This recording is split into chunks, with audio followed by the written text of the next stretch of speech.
Baik, selanjutnya untuk manfaat program. Nah, untuk manfaat program itu ada 4. Yang pertama itu bagi penyandang disabilitas. Itu dapat memberikan akses belajar setara melalui media yang mengaktifkan indera penciuman, peraba, dan pendengaran. Lalu membantu penyandang tunanetra mengenal rempah dari aroma dan teksturnya, serta tunarungu melalui visual dan sentuhan. Selanjutnya meningkatkan kepercayaan diri dan motivasi belajar melalui pembelajaran yang aktif dan berinteraksi langsung.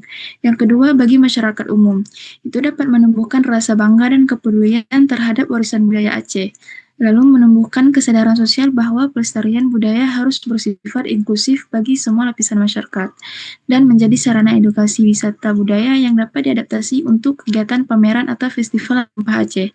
Yang ketiga, itu untuk dunia pendidikan itu menjadi contoh media pembelajaran inovatif dan inklusif berbasis multisensori. Lalu memberikan alternatif alat bantu belajar tematik di sekolah luar biasa atau SLB maupun sekolah umum. Lalu mendorong kolaborasi antara mahasiswa, guru, dan komunitas disabilitas dalam pengembangan media berbasis teknologi lokal. Nah, yang keempat, manfaat programnya untuk daerah, yaitu mendukung promosi Aceh sebagai tanah rempah yang kaya nilai budaya dan sejarah, lalu memperkuat identitas daerah melalui pengenalan rempah kepada generasi muda, dan meningkatkan potensi produk edukasi lokal yang dapat dipasarkan secara berkelanjutan. Next. Selanjutnya langkah-langkah implementasi. Yang pertama itu observasi dan analisis kebutuhan yang dilakukan melalui kegiatan survei lapangan dan wawancara dengan pihak mitra seperti lembaga pendidikan atau komunitas penyandang disabilitas. Nah, observasi ini bertujuan untuk memahami karakteristik pengguna, kebutuhan sensori yang diperlukan, serta bentuk media yang paling sesuai.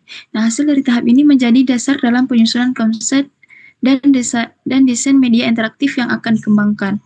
Nah, yang kedua itu perancangan dan desain media interaktif multisensori. Pada tahap ini, tim menyusun konsep tampilan, struktur konten, serta integrasi elemen multisensori seperti aroma, tekstur, dan suara.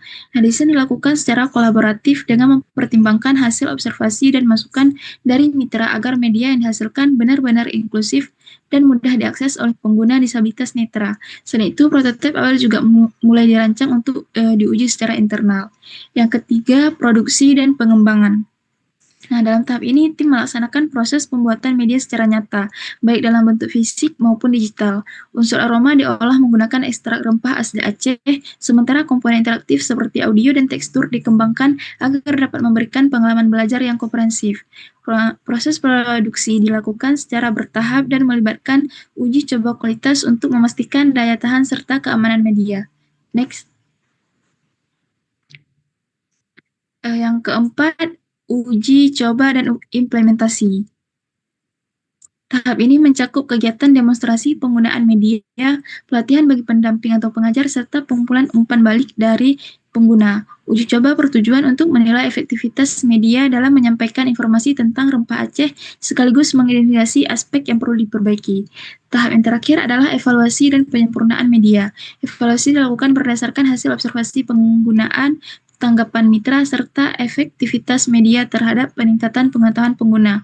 Hasil evaluasi kemudian digunakan sebagai dasar dalam penyempurnaan desain dan konten agar media aroma pusaka dapat diimplementasikan secara lebih luas dan berkelanjutan di berbagai lembaga pendidikan inklusif. Nah, untuk selanjutnya akan dijelaskan oleh teman saya yang lain.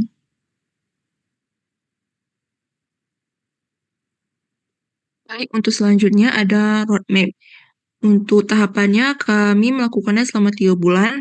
Untuk bulan pertama, kami melakukan perancangan dan pembuatan prototipe, di mana kami akan mengidentifikasi kebutuhan dan perencanaan proyek, lalu perancangan sistem sensor dan perakitan prototipe. Di bulan kedua, kami akan melakukan uji coba dan evaluasi lapangan. Yang pertama ada uji coba bersama penyandang disabilitas, kemudian mengevaluasi aroma cahaya dan audio. Lalu untuk di bulan ketiga, kami melakukan implementasi dan dokumentasi. Kami akan melakukan instalasi alat di SLB ataupun museum, dan melakukan pelatihan penggunaan untuk guru dan dokumentasi dan laporan akhir. Kemudian untuk budget, totalnya ada 30 juta. Untuk yang pertama, kami membeli alat-alat seperti Arduino Uno, sensor, modul diffuser, speaker mini, kabel, dan lain-lainnya yang totalnya 5.500.000. Kemudian ada pembuatan casing akrilik dan panel tampilan, totalnya 3 juta. Lalu ada pengadaan bahan aroma alami untuk mengekstrak wangi-wangian, totalnya 2 juta.